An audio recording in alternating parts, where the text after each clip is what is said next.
주시는 하나님의 말씀을 같이 읽겠습니다. 하나님의 말씀은 구약 성경 창세기 39장 19절에서 23절까지 말씀입니다. 구약 성경 창세기 39장 19절에서 23절까지 말씀. 제가 가진 성경은 구약 성경 61쪽입니다. 구약 성경 61쪽 창세기 39장 19절에서 23절까지 말씀을 저하고 함께 교독하도록 하겠습니다. 제가 먼저 창세기 39장 19절 말씀을 먼저 읽습니다. 그의 주인이 자기 아내가 자기에게 이르기를 당신의 종이 내게 이같이 행하였다 하는 말을 듣고 심히 노한지라.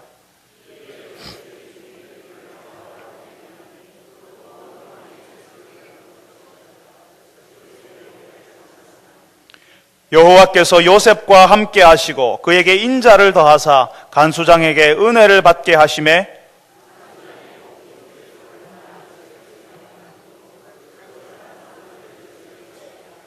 같이 읽습니다. 간수장은 그의 손에 맡긴 것을 무엇이든지 살펴보지 아니하였으니 이는 여호와께서 요셉과 함께 하심이라.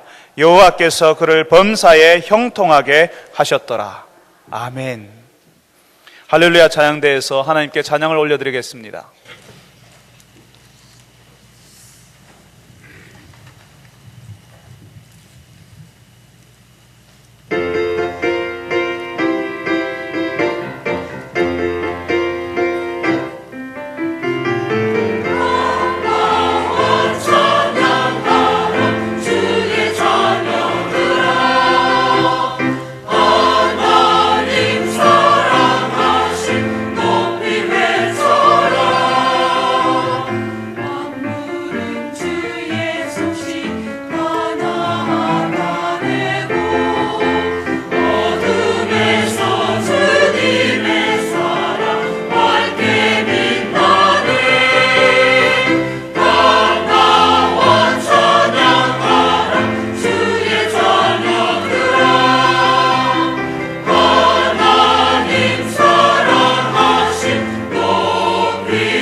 사랑하는 주님,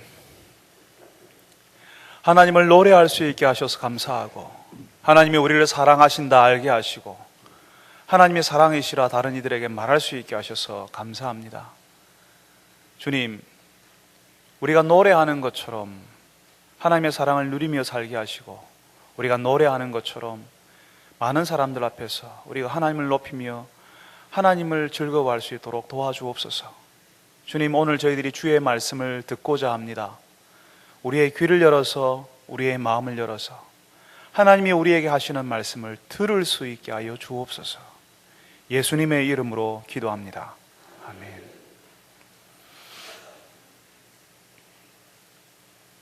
저는 대학교 3학년 때 처음으로 지리산 등반을 한 적이 있습니다.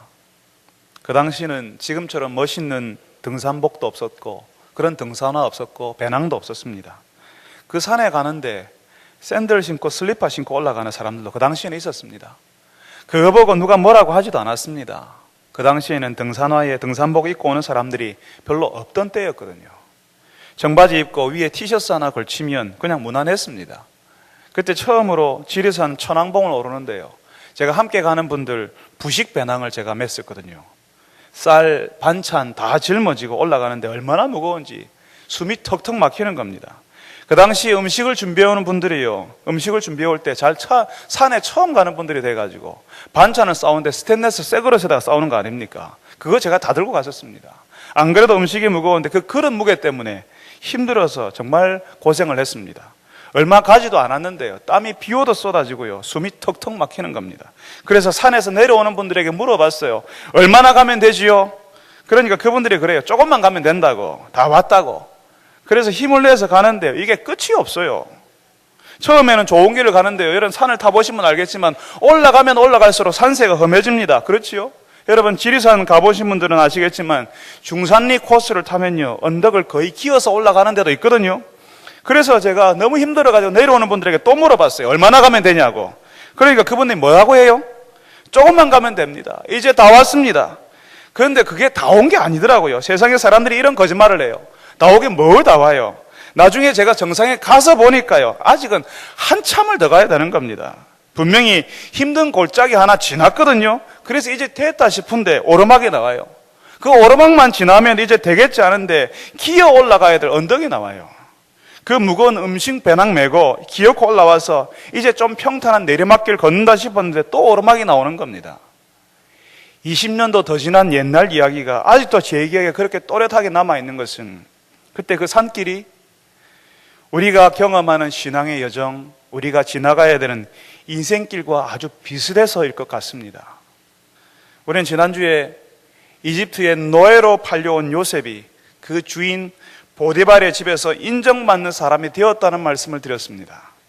이집트 대제국의 친위대장, 왕의 최측근 아니겠습니까? 최정점에, 권력의 최정점에 있는 집안에 인정받는, 노예이지만 인정받는 사람이 된 겁니다. 이 집안이 어떤 집안입니까? 수많은 노예들을 거느리고 있지요. 엄청난 대저택에서 수많은 사람들이 줄 한번 대어보겠다고 찾아옵니다. 사람들이 북적거립니다. 거기다가 그 집 주변으로 경작지가 얼마나 많은지, 그 경작지에서 걷어들인 농산물과 재물들이 창고에 쌓이는 집안이었습니다.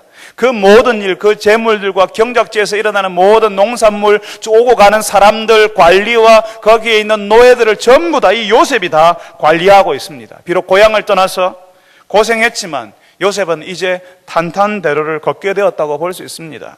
그런대로 이집트 생활에도 익숙해지고요, 언어도 이집트 말도 이제 자유롭게 하게 되고요. 처음 올 때는 너무 힘들었고 고향 생각 많이 났지만 이제는 그 힘들었던 날도 다 지나갔습니다. 여기서 새롭게 시작하면 되거든요. 여기서 다시 하면 되거든요.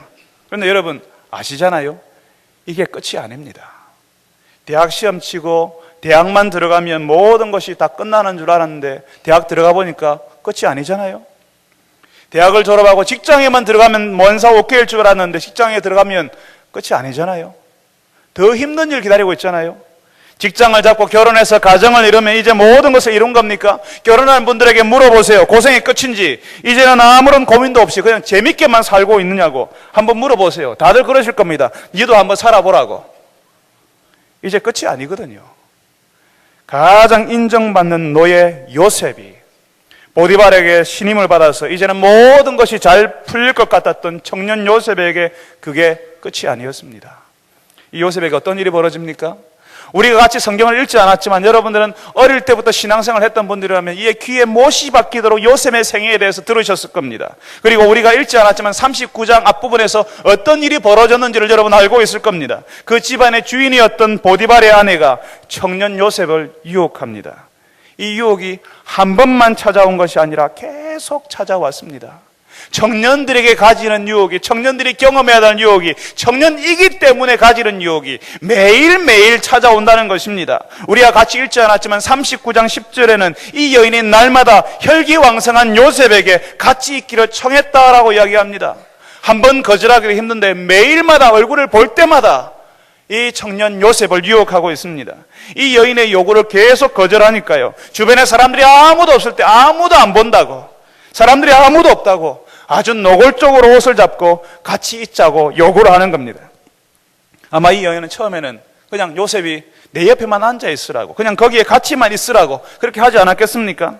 그냥 같이 있기만 하라고 했지만, 여러분들이 다 아는 것처럼 같이 있기만 하지만 조금 있다가는 곧 더한 요구로 나아간다는 사실을 모르는 사람은 없을 겁니다. 여러분, 우리가 알고 있는 시편 1편에, 시편 1편 1절에 복 있는 사람, 하나님의 사람을 소개하는데요, 거기에 이렇게 얘기합니다. 복 있는 사람은 악인의 꾀를 따르지 아니하며 죄인들의 길에 서지 아니하며 오만한 자의 자리에 앉지 아니한다라고 이야기합니다. 거기서 따르지 않고 서지 않고 앉지 않으며라고 이야기하는데, 바로 이 말씀이 시편 1편 1절의 말씀, 하나님의 사람이 무엇을 안 하는지를 통해서 하나님의 사람을 소개하면서 특별히 우리가 죄의 유혹에 어떻게 침몰해 가는지, 죄의 유혹에 우리가 어떻게 빠져들어가는지를 알려줍니다. 처음에 우리는 거기서 한번 있어 볼까 하고 우리가 유혹자의 말을 따르게 되지요. 거기 한번 있어 볼까 하고 여기 한번 그냥 있기만 하라고 하는 말을 따르게 됩니다.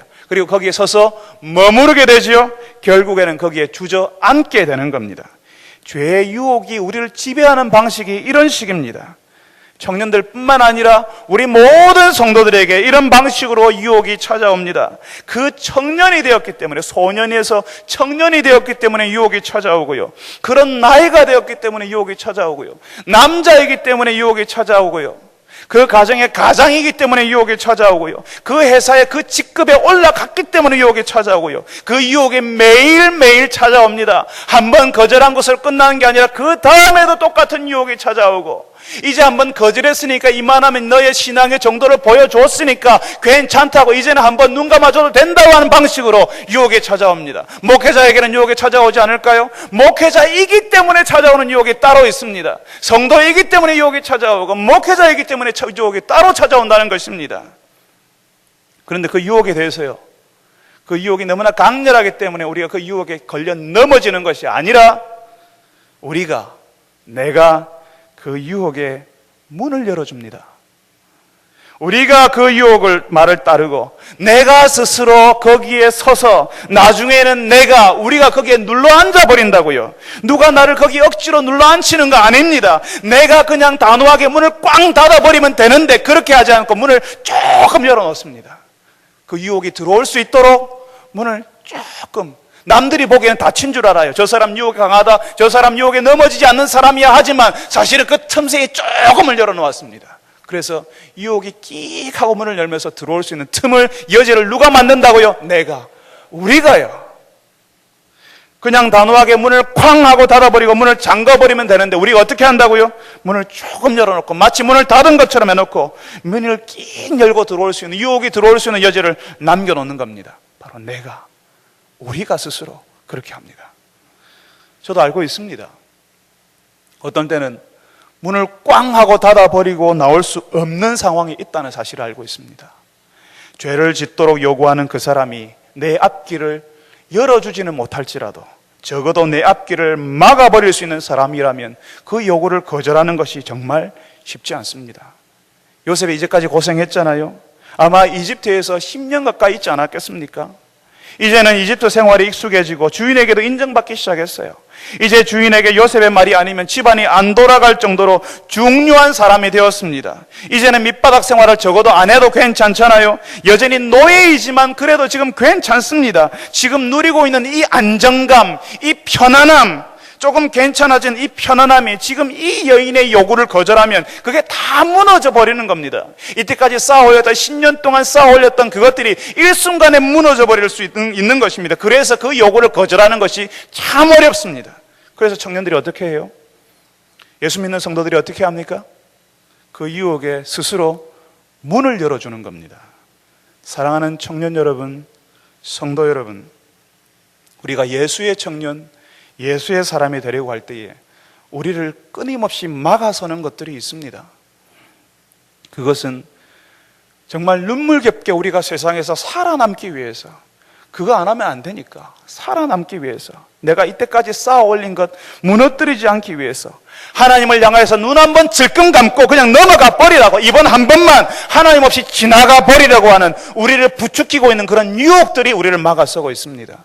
한 번만 하면 된다고, 표시도 나지 않는다고, 주변에 아무도 없다고, 너와 나만 알고 있는 비밀이라고, 어차피 몰래 하는데 표시도 안 나잖냐고, 어차피 이게 다 먹고 사는 일인데 좋자고 좋은 게 좋은 거라고 그냥 눈 한번 감고 넘어가자고, 아무도 모른다고, 이것은 비밀이라고, 눈 한번 감고 넘어가라고 우리에게 계속 매일마다 우리에게 찾아옵니다. 아무도 모른다고, 너와 나만 아는 비밀이라고, 아무도 모른다고 이야기하지만 누가 아세요? 하나님이 아시죠. 요셉은 거기 아무도 없는 집안에, 주변에서 돌아보는 사람 아무도 없는 그곳에서 일어나는 일을 하나님이 보고 계시고 알고 계신다고 믿었습니다.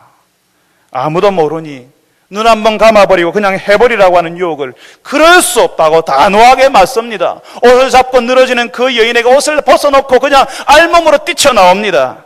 그 여인의 말을 따르다가 처음에 그냥 한번 앉아있으라는 그 말을 따르고 거기에 서서 나중에 눌러 앉아버리는 것이 아니라 단호하게 그냥 등을 돌리고 나와버렸다는 것입니다. 청년 여러분, 그리고 성도 여러분, 청년의 때에 찾아오는 유혹이 있습니다. 혈기왕성하기 때문에 찾아오는 유혹이 있습니다. 성도이기 때문에, 그 나이가 되었기 때문에, 남자이기 때문에, 그 지위에 올랐기 때문에 찾아오는 유혹이 있습니다.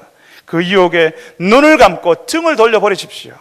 문을 단호하게 소리가 나도록, 쾅 하고 소리가 나도록 닫아버리고 잠궈버려야지 문을 열어두지 마시기 바랍니다. 인생을 좀 쉽게 살 수 있고 다른 사람보다 조금 더 편안하게 살 수 있을지는 몰라도 하나님이 인정하시는 사람, 하나님이 세우시고 만드시고 싶어하는 사람은 될 수 없습니다.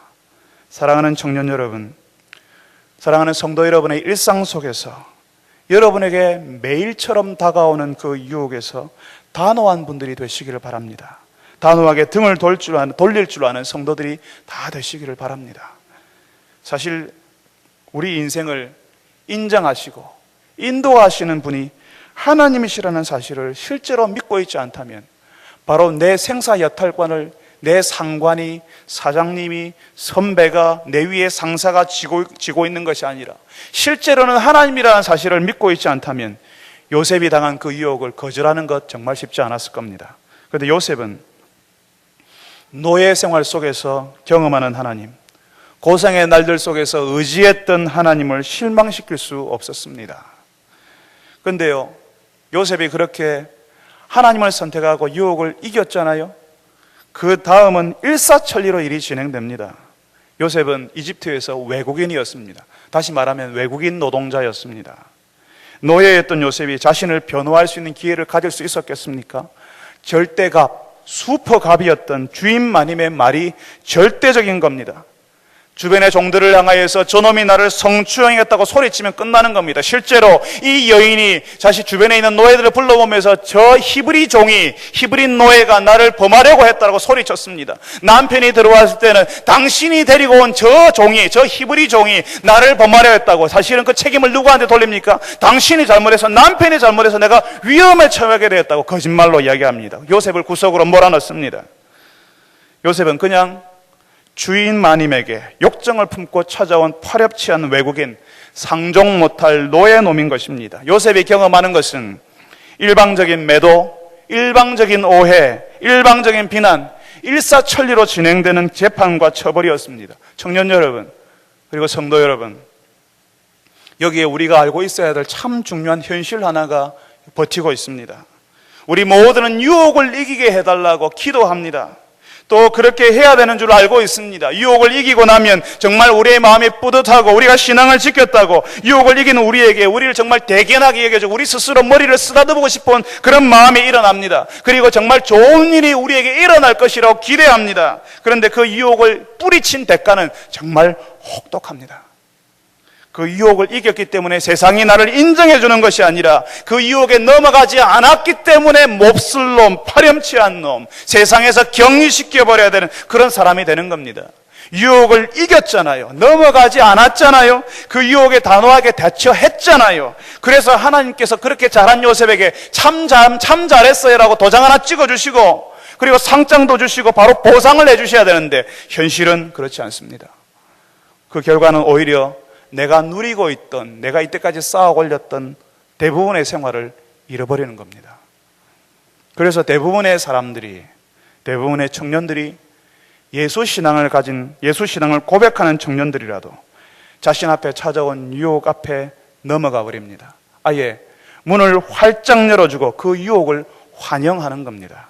그 유혹을 받아들이고 그 유혹자가 줄 수 있는 것을 찾아보고 그 유혹을 즐기려고 합니다. 오히려 하나님께서 그 처음부터 밑바닥부터 다 보고 계시고 그 억울함을 아시고 하나님의 친히 갚아주시고 풀어주신다고 믿지 못하는 겁니다.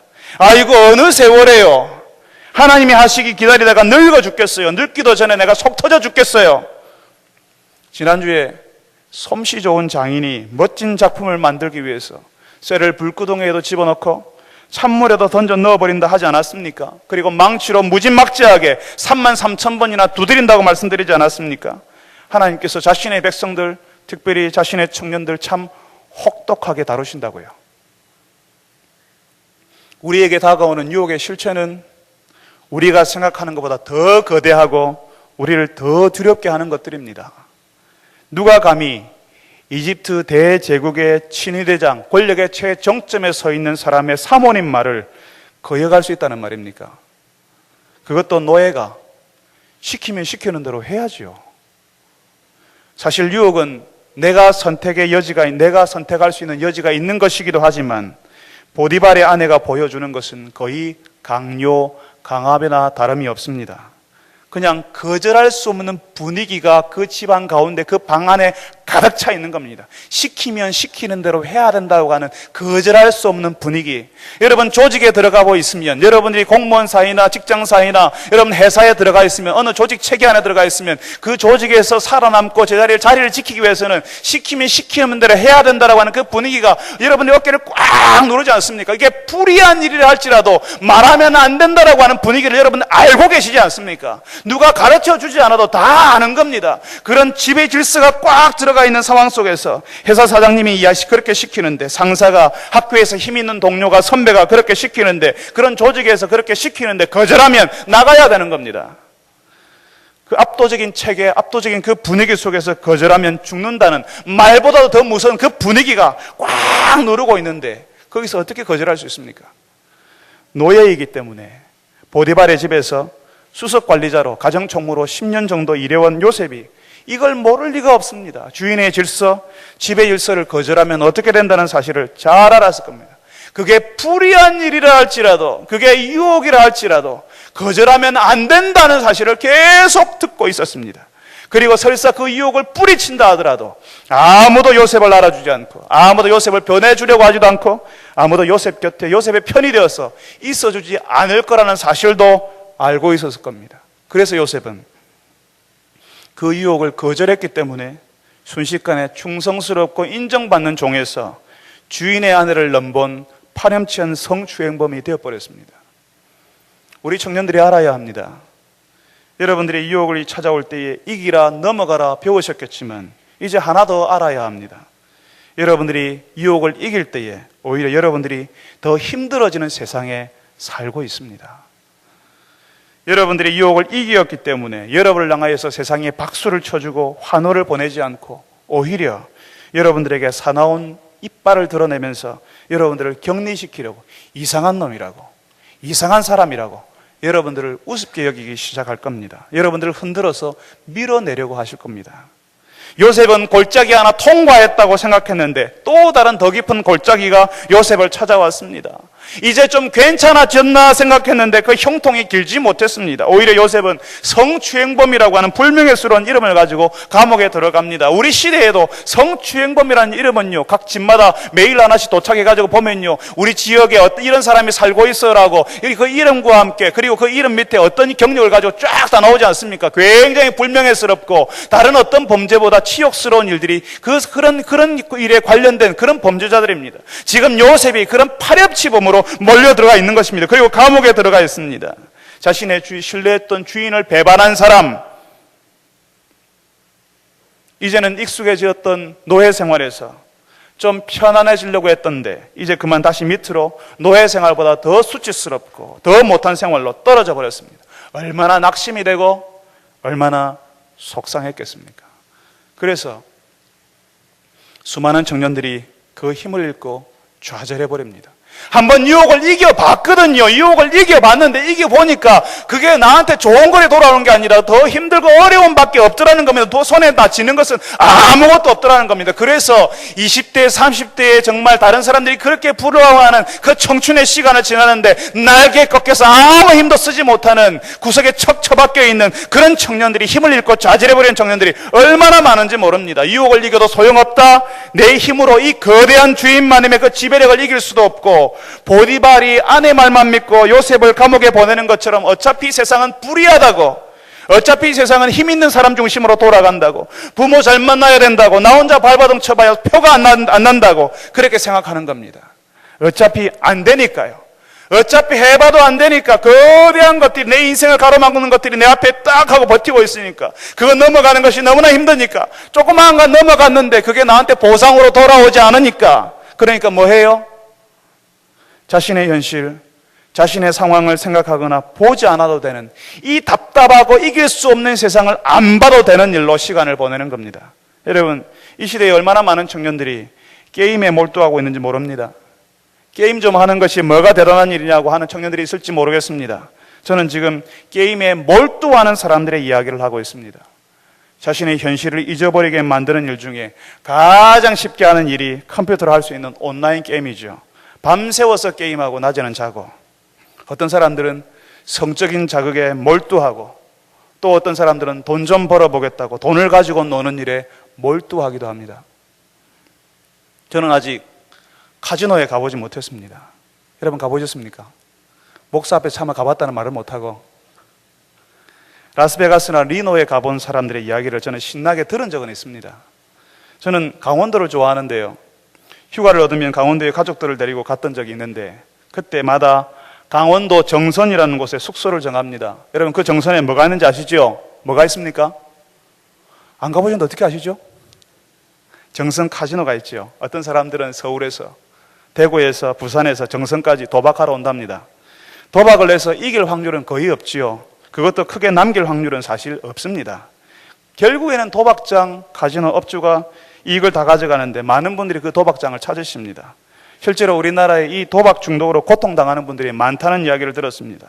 그 정선 카지노에서 모든 재산 다 날리고 그 카지노를 떠날 수 없어서, 다른 데 갈 데가 없어서 부끄럽기도 하고 다른 데서 받아주지도 않고, 그래서 여전히 그 카지노 주변에서 살아가는 사람들의 이야기도 읽은 적이 있습니다. 국가가 참 대단하지요. 외국인들을 유치하고 돈을 벌겠다고 아예 작심을 하고 합법적으로 도박장을 열어준 겁니다. 그리고 그 도박장에 수많은 사람들이 스트레스 한번 풀어보겠다고 찾아갑니다. 실제로 도박을 하면 몸에 흥분 호르몬이 분비되어서 쾌감을 느낀답니다.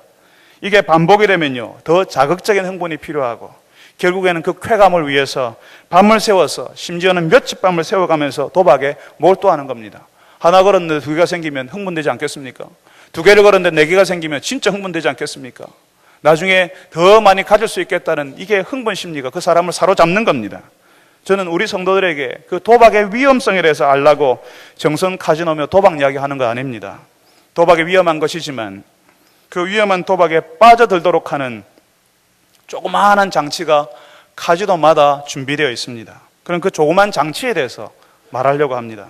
조금 전에 저는 아직 카지노에 가보지 못했다고 말씀을 드렸는데 아쉬워서 드리는 말씀은 아닙니다. 저는 잘 몰랐는데요, 그 카지노에는 세 가지가 없답니다.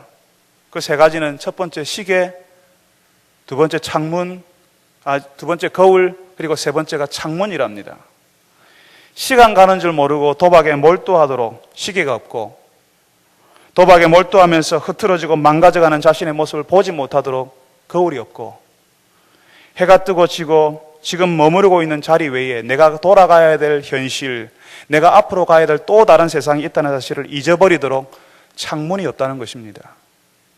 마치 이 카지노에 머무르면서 시계, 거울, 창문이 없는 세상을 사는 사람들처럼 많은 청년들, 교회를 다니는 청년들이 자신의 앞을 가로막고 있는 것이 너무나 엄청나고 대단해 보여서 그냥 시계도 없고 거울도 없고 창문이 없는 세상에서 살아가고 있습니다. 대학만 가면 다 될 줄 알았는데, 직장에 취직하면 될 줄 알았는데, 교회 다니면 저절로 그냥 되는 줄 알았는데 그게 아니잖아요. 대학 합격해서 부모님 좋아하고 다들 좋아했는데 이게 끝이 아니니까 청년들을 가로막는 거대한 것들이 너무도 많이 있으니까 한번 내가 신앙을 지키고 이겨봤는데 나한테 돌아오는 것은 나한테 불편한 것이 돌아오니까 그냥 해보다가 말아버리는 겁니다. 시계도 없고 거울도 없고 창문이 없는 인생을 그냥 살아버리는 겁니다. 어떤 청년들은 시계가 있는 청년이 있습니다. 시간이 아까운 줄 알고 시간을 흘려보내지 않고 열심히 사는 청년들이 있습니다. 그렇지만 거울이 없고 창문이 없어요. 시간을 왜 아껴야 되는지, 왜 열심히 해야 되는지 모르는 겁니다. 그 창문을 통해서 하나님이 보여주시는 세상을 본 적이 없기 때문에 거기서 열심히만 하지만, 남들 따라서 열심히는 하지만 왜 열심히 하는지 모른 채 살아가는 겁니다. 어떤 청년들은 창문을 가지고 있어요. 내가 꿈이 있고 내가 이거 하고 싶다는 마음이 있지만 시계도 없고 기울도 없어요. 시간이 아까운 줄 모르고 창문을 보면서 환상을 가지고 저렇게 살았으면 좋겠다 생각하지만 실제로 현실 가운데는 시간을 막 흘려보내면서 거울을 자신을 돌아보고 자신의 현실을 바라보고 자신을 가꾸어 가는 준비는 전혀 하지 않는 청년들이 얼마나 많은지 모릅니다. 여러분, 오늘 우리가 읽은 말씀에 요셉은 노예에서 감옥의 죄수로, 그것도 불명예스러운 성추행범으로 갇혀버렸는데 그 감옥은 시계도 없고 거울도 없고 창문도 없는 곳입니다. 그런데 요셉이 거기서 정말 시계도 없고 거울도 없고 창문이 없는 생활을 했을까요? 모든 거 포기하고 안 된다, 어차피 안 되는 일이다, 내가 10년 동안 해봤는데 결국 남은 것이 감옥 생활 아니냐고, 내가 사람들에게 버림받고 내가 성추행범으로 여기에 잡혀있는 거 아니냐고, 하나님께 매달려 봤는데 소용없었고, 내가 정말 부정적인 생각하지 않고 내가 잘 될 거야 했지만 다 소용없었다고 스스로 주저앉아 버렸습니까? 오늘 우리가 읽었던 말씀 가운데는, 우리가 오늘 읽었던 39장 19절부터 23절의 말씀에는 요셉이 보디발의 집에서 그랬던 것처럼 감옥에서도 하나님께서 요셉과 함께 있어 주셨고, 요셉은 그 감옥 죄수들을 다 맡아서 돌보는 일을 했다라고 이야기합니다. 그리고 그 마지막 절이 중요합니다. 하나님께서 요셉과 함께해서 요셉이 형통했다라고 이야기합니다. 아니, 요셉이 감옥에 갔잖아요. 그보다 더 못한 생활, 어려운 생활로 떨어졌잖아요. 그런데 이게 하나님의 형통입니까? 사랑하는 청년 여러분, 하나님께서 도대체 요셉에게 어떤 방식으로 일하셨을까요? 성도들을 위해서 하나님께서 어떻게 일하실까요? 많은 청년들이, 그리고 성도들이 하나님을 향하여서 고통과 고난으로부터 보호해달라고, 어려운 일 생기지 않게 해달라고, 잘되게 해달라고, 높이 올라가게 해달라고 기도합니다. 그런데 하나님께서 요셉에게 일하셨던 방식은 고통과 고난으로부터 보호하는 방식이 아니라 고통과 고난 속에 함께 계시는 방식이었습니다. 여러분, 예수님의 제자들이 갈릴리 호수를 지나는데 풍랑 만나잖아요. 그 갈릴리 호수에 유명한 풍랑이 있습니다. 그 바람이 엄청나게 유명한데요, 그 바람에 한번 제대로 걸리게 되면, 지금 우리나라도 태풍이 지나가는데 그 태풍의 정면에서 한번 제대로 부딪히게 되면, 왼쪽입니까 오른쪽입니까? 제대로만 부딪히게 되면 아무도 꼼짝없이 다 죽어야 되는 정말 무서운 바람을 만나지 않습니까? 갈릴리 호수도 그런 바람이 있었습니다. 예수님의 제자들의 3분의 1이 전직 어부였습니다. 그런 바람을 경험했던 어부들이 있었기 때문에 이제는 다 죽었다, 이제는 큰일 났다. 그래서 예수님께 소리치는 겁니다. 뭐 하십니까 예수님, 우리가 다 죽게 되었습니다. 예수님께서 그 배 바깥에서, 저 육지에서 제자들을 보면서 얘들아 왜 무서워하냐, 너희들이 왜 믿음 없냐, 그렇게 하셨습니까? 예수님께서 그 풍랑이 있는 호수, 그 배 속에 제자들과 함께 계셨습니다. 따로 제자들이 왜 힘들어하는지 어려워하는지 모르시는 것이 아니라 그 흔들리는 배 가운데, 물이 쳐들어오는 그 배 가운데 예수님도 함께 계시는 겁니다. 그리고 그 예수님께서 그 풍랑을 잠잠하게 해주셨습니다. 하나님께서 요셉의 인생에 일하시는 방식도 이런 방식이었습니다. 고통과 고난의 용광로에 요셉이 들어가게 하시고 그 속에서 옛날의 요셉이 녹아지고 새로운 요셉이 되도록 만드시는 겁니다. 그리고 그 고통과 고난의 시간 속에 하나님이 요셉과 같이 있어 주셨습니다. 비록 감옥이지만 감사가 있고 기도의 응답이 있고 하나님의 위로를 경험하게 해주셔서 그 감옥 생활을 버티도록, 거기서도 하나님의 청년이 배워야 하고 익혀야 할 것들을 익히고 경험하도록 만들어주신 것입니다. 여러분, 한때 철부지였던 이 소년 요셉이 언제부터 하나님을 본격적으로 의지하기 시작했을까요? 한때는 아무것도 앞뒤도 모르는, 분간하지 못하는 소년이었던 요셉이 언제 하나님 앞에서 성숙한 청년 요셉이 되었을까요? 노예상에게 목줄에 묶여서 이집트로 끌려서 내려올 때부터, 어쩌면 노예 생활을 시작하면서부터, 고향 생활하면서 눈물 짓다가 그때부터 하나님 아니시면 살 수 없다고 느끼고 그때부터 하나님을 의지하기 시작하지 않았을까요? 아무도 없는 곳에 외로이 홀로 살아남아야 하는 요셉에게 아버지 야곱이, 자신의 아버지가 예전에 자신의 아버지 야곱이 하나님을 의지하던 기억이 나는 것을 요셉이 알고 있었습니다. 예전에 아버지도 그랬거든요. 옛날에 아버지 사기꾼이었던 아버지 야곱이 정말 힘든 순간에 인생의 위기가 찾아왔을 때 정말 안 되는 일 앞에 거대한 돌덩이처럼 지나갈 수 없는 것들이 앞에 턱 놓였을 때 아버지 야곱이 아무도 없는 곳에 기도하러 가더라는 거죠. 어린 요셉이 봤거든요. 자신의 큰아버지가 너무너무 무서운 사람이라서 야곱이 자신의 형 에서를 속였잖아요. 장자권을 빼앗았잖아요. 속여서. 그래서 이제 다시 가족에게 돌아가는데 큰아버지, 자신의 형 에서가 너무 무서워서 못 돌아가고 있는데 그때 이 야곱이 기도했거든요. 그 어린 요셉이 자신의 아버지가 너무너무 힘든 상황 가운데서 이길 수 없는 상황에서 기도하는 거 봤거든요. 어릴 적에 아버지 야곱도 너무나도 무서운 큰아버지 에서를 만나러 가기 전에 하나님과 싸움을 했다고 할 정도로 그렇게 기도하는 거 봤거든요. 비록 야곱의 인생이 움켜쥐고 놓아주지 않은 인생이었지만 그래도 그 인생 가운데 하나님이 계신 것을 요셉이 봤거든요. 그래서 그 요셉도 하나님을 이역말리 이집트 땅에서 붙드는 겁니다. 그 하나님을 의지하고 있었기 때문에, 그 하나님을 붙들고 있었기 때문에 청년 요셉에게 매일처럼 찾아오는 그 유혹을, 하나님을 기억하고 그 유혹을 뿌리칠 수 있었습니다. 하나님을 택할 수 있었던 것입니다. 평소에 하나님을 의지하지 않고 있는데 유혹이 찾아올 때에 문을 꽝 하고 닫아버리고 돌아서는 것은 있을 수 없는 일입니다. 그래서 요셉이 유혹을 넘어섰고 감옥에 들어갔는데 정말 말도 안 되는 상황이, 올라가는 것이 아니라 추락하는 상황이 일어났는데 다시 한번 좌절하고 싶은 순간이 찾아왔을 때 요셉이 기도하지 않았겠습니까? 하나님의 도움을 구하고 하나님의 위로를 구하지 않았겠습니까? 사랑하는 청년 여러분, 그리고 성도 여러분, 우리가 하나님과 함께 있는 순간 우리는 시계가 없고 거울이 없고 창문이 없는 세상에서 빠져나올 수 있습니다. 비록 한때 형통한 생활, 잘 나가는 생활을 마감하고 내리막길로 들어섰다 할지라도, 어쩌면 다시 한번 불구덩이에 처박히고 찬물에 처박히다가 다시 쇠망치로 두들겨 맞는 시간을 보낸다 할지라도 하나님과 함께 한다면 우리는 괜찮을 수 있습니다. 그거 괜찮은 겁니다. 의미 있는 것입니다. 우리가 하나님께 기도할 수 있다면, 하나님의 말씀을 들을 수 있다면, 지금 내 귀에 하나님의 말씀이 들리고 있다면, 그 말씀이 깨달아진다면 우리가 있는 자리가 감사한 자리, 행복한 자리가 될 수 있습니다. 우리가 하나님을 붙들고 있다면 실망할 필요도 좌절할 필요도 없는 것입니다. 하나님께 기도하고 하나님을 붙드는 동안 우리는 시간을 아껴서 하나님을 기쁘시게 하는 일을 하려고 하고, 거울을 보듯이 하나님 앞에서 나를 돌아보고 내 영혼의 치료자에게 나를 맡기게 되고, 마치 창문을 통해서 저 멀리 경치를 바라보듯이 지금은 비록 감옥과 같은 현실 속에 있지만 하나님이 보여주시는 새로운 세상, 새롭게 달라진 나의 모습을 보게 되는 것입니다. 사랑하는 청년 여러분, 남들은 여러분을 향하여서 빛나는 청춘이다, 뭐든지 할 수 있는 나이라고 여러분들을 칭찬하고 여러분들의 젊음을 부러워할 겁니다. 그렇지만 정작 여러분은 여러분을 가로막고 있는 것 때문에 속상하지 않습니까? 한 번 해봤는데 안 돼서, 두 번 해봤는데 또 어려움이 찾아와서, 세 번 해봤는데 여전히 더 큰 게 찾아와서 속상하지 않습니까?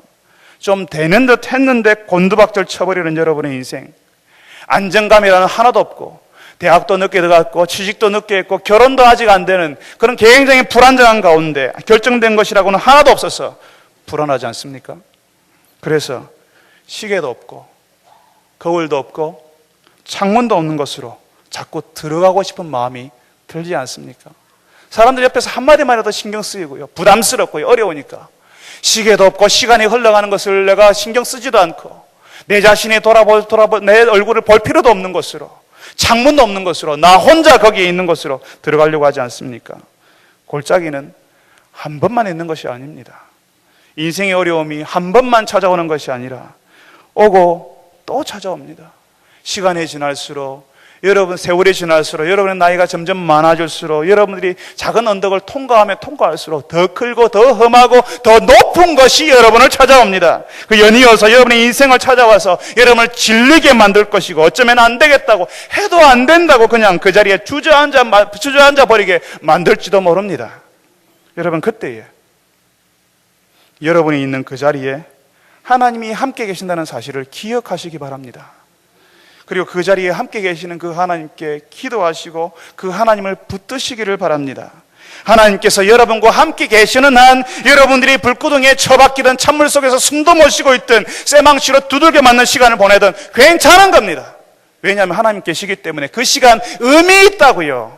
여러분들이 달라지는 시간이라고요. 그 시간 때문에 여러분이 전혀 다른 여러분이 된다고요. 청년 시절에 하나님을 붙드는 사람, 하나님께 기도하는 사람에게 하나님께서는 시계, 거울, 창문이 있는 사람이 되게 하실 것입니다.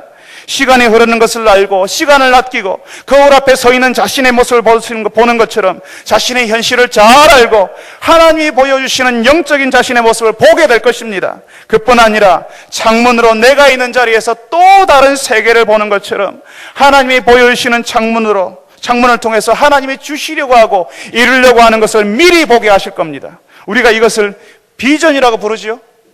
사랑하는 청년 여러분, 성도 여러분들이 여전히 끝나지 않는 고난과 어려움 앞에서 좌절하고 실망하고 주저앉는 것이 아니라 여러분과 그 시간에 그 어려움과 힘든 가운데 함께 계시는 하나님을 붙들고 기도하는 분들이 되셔서 여러분이 있는 자리에서 요셉이 경험했던 그 형통, 하나님이 주시는 그 형통을 체험해 보시는 여러분 되시기를 간절히 바랍니다. 우리 다 같이 한번 기도합시다. 우리 한번 기도할 때에 우리가 청년이기 때문에, 그 나이가 되었기 때문에, 그 지위에 올랐기 때문에 경험하고 찾아오는 유혹이 있습니다. 그 유혹에, 그것도 매일처럼 어쩌면 어떤 사람에게 매 순간마다 찾아오는 그 유혹에 단호할 수 있도록 문을 조금 남겨놓고 열어두는 것이 아니라 문을 꽝 하고 닫아버릴 수 있도록 평소에 하나님을 붙들며 하나님을 의지하며 살 수 있게 해달라고, 그래서 그 선택의 시간에 왔을 때에 하나님의 길을 선택할 수 있게 해달라고 우리 한번 기도합시다. 또 한번 기도할 때에 또다시 찾아오는 어려움 앞에서, 더 크게 찾아오는 그 산등성이 앞에서 실망하고 주저앉는 것이 아니라 우리와 함께 계시는 하나님을 신뢰하고 하나님께 기도할 수 있게 하여 주옵소서라고 기도합시다. 우리 교회 청년들을 위해서 기도합시다. 우리 청년들이 시계도 없고 거울도 없고 창문이 없는 그런 생활을 하는 것이 아니라 시계가 있고 거울이 있고 창문이 있는 생활을 하게 하여 주옵소서. 시간을 아끼고 자신의 현실을 알고 돌아보고 하나님이 보여주시는 다른 세상을 볼 수 있는 청년들이 되게 해달라고 우리 다 같이 한번 한 목소리로 기도하겠습니다. 거룩하신 하나님 아버지, 요셉의 청년 요셉, 노예였던 요셉을 통하여서 우리에게 하나님께서 어떤 말씀을 하시는지 듣게 하셔서 감사합니다. 주님이여, 이 요셉이 아버지 야곱이 주 앞에 엎드리며 기도하는 것을 기억하고 그 하나님 아버지 야곱이 엎드렸던 그 하나님께 찾아와서 요셉이 기도하고 붙들었습니다. 정말 거대하고 거절할 수 없는 분위기가 내리노르는 그 상황 속에서 자신이 그 유혹을 거절하면 모든 것을 잊어버리는 그 상황 속에서 하나님이 싫어하신다고, 하나님이 보고 계신다고 그 자리를 박차고 나왔던 요셉처럼 주님, 그 유혹에 단호할 수 있는 저희들이 되게 하여 주시옵소서. 하나님께서 실제로 우리 인생의 생사화복을 주장하신다는 사실을 저희들이 믿을 수 있게 하여 주시옵소서. 주님이여, 구하 없는 것은 우리의 어려움이 끝나지 않았습니다. 우리 청년들에게 찾아오는 위기가 끝나지 않았습니다. 찾아오고 또 찾아오고 힘들게 하고 또 힘든 일이 벌어질 때에 하나님이 함께 계신 것을 인하여서 하나님 앞에 기도하는 청년들 되게 하시고 성도들이 되게 하여 주시옵소서. 이 청년들에게 주님, 시계도 없고 거울도 없고 창문도 없는 생활이 아니라 주님, 시간을 아껴서 시간을 들여다보고 거울을 들여다보고 창문을 통하여서 하나님이 보여주시는 세상을 보는 그런 청년들, 하나님이 준비시키며 훈련시키는 청년들이 되게 하여 주시옵소서.